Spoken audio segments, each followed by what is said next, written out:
Hello, a pleasant day to each and everyone. What we like to present to you today is performance arts and theater, American inspired period in which it will be reported by our group. I am Christiane Lursina and here's the contents of our topic. Number 1, Introduction. Number 2, American inspiration for the performing arts. Number 3, Vaudeville. Number 4, Bretschan. And lastly, number 5, Tula Dula. What is performance arts? Performance is a genre in which art is presented live, usually by the artist, but sometimes with collaborators or performers. The term performance art stated in the 1960s in the United States. It was originally used to describe any live artistic event that included poets, musicians, filmmakers, and etc., in addition to visual arts. So what is theater?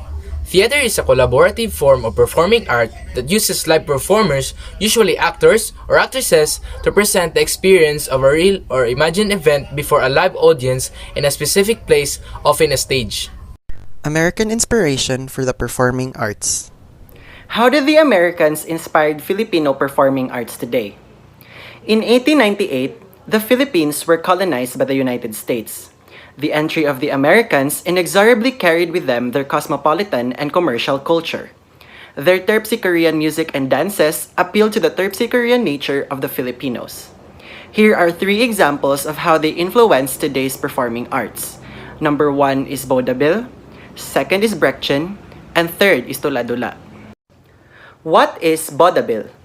From the 1910s through the mid-1960s, vaudeville in the Philippines, also known as vaudeville, was a prominent form of entertainment in the Philippines. It was the dominating form of Filipino mass entertainment for decades, competing with film, radio, and television. It featured a jumble of musical numbers, short-form comedy and dramatic skits, and even magic acts.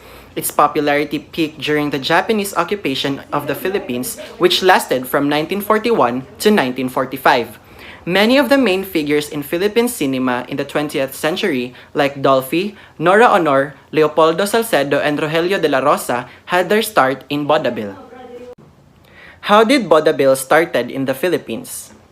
At the turn of the 20th century, stage entertainment in the Philippines was dominated by the Spanish-influenced comedia and the newly emerging zarzuela around the time of the American occupation of the Philippines. Vaudeville acts from outside the Philippines were brought in to offer entertainment for American troops stationed in the country. The majority of the featured entertainers in the early years of vaudeville in the Philippines were non-Filipinos. A few Filipino entertainers began to feature in vaudeville acts by the middle of 1910s. Here is an example of a vaudeville performance. Ito ang aking buhay.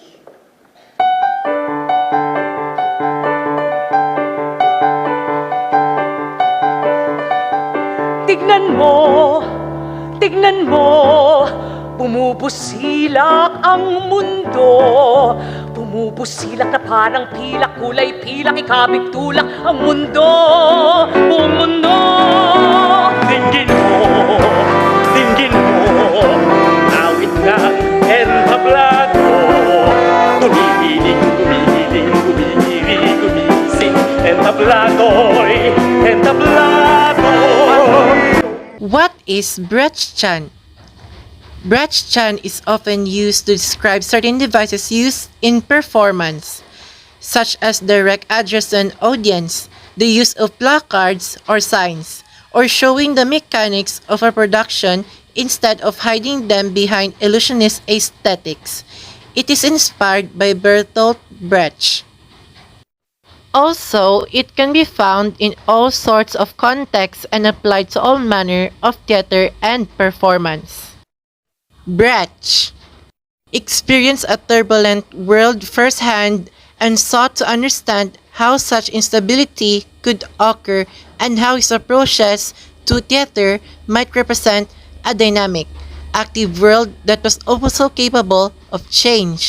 Here is the example of Bretschan. Harry, I'll teach you to put him in your wall. We sell honest to goodness cloth and ham, and we're peaceable sorts. Yeah, your knife shows the sort you are. Put your knife away, woman. You should be ashamed of yourself.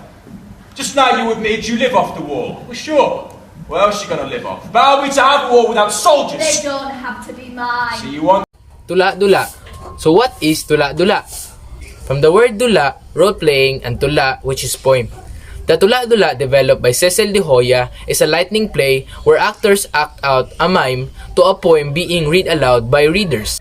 The tula-dula has been used by the company in various venues and is still being used to this date. It performed its first full-length tula-dula entitled UP ng Ina, which was written by UP representatives' own readers pool in the year 2000. Famous tula-dula. The musical production of Iskolar ng Bayan was first staged in 1976, and in those days, the tula-dula, ang kagilagilalas na pakikipagsapalaran ng Iskolar ng Bayan, was produced. With a structure that borrows heavily from Pete Lacaba's Juan de la Cruz, the Isko Tula-Dula is all about the adventures and misadventures of a provinciano freshman who must come to terms with city life and the modern UP life. So here's an example of Tula-Dula. At yun ang kwento ng amang ng ibang bansa para sa kanyang pamilya kasama ang pagsusumikap, katapangan at dedikasyong taglay para sa panibagong araw na sa kanila ay sisilay. Ang kabayanihan, ang pagkikipaglaban, dilaw para sa inang bayan, hindi sa kanilang paglayo, ang pagmamahal na hindi sumusuko laban sa kalapaan. Ang pagsakripisyo katulad ni Bonifacio at ang pagpapahalaga tulad ni Aguinaldo. A pleasant day again, everyone. Thank you and God bless.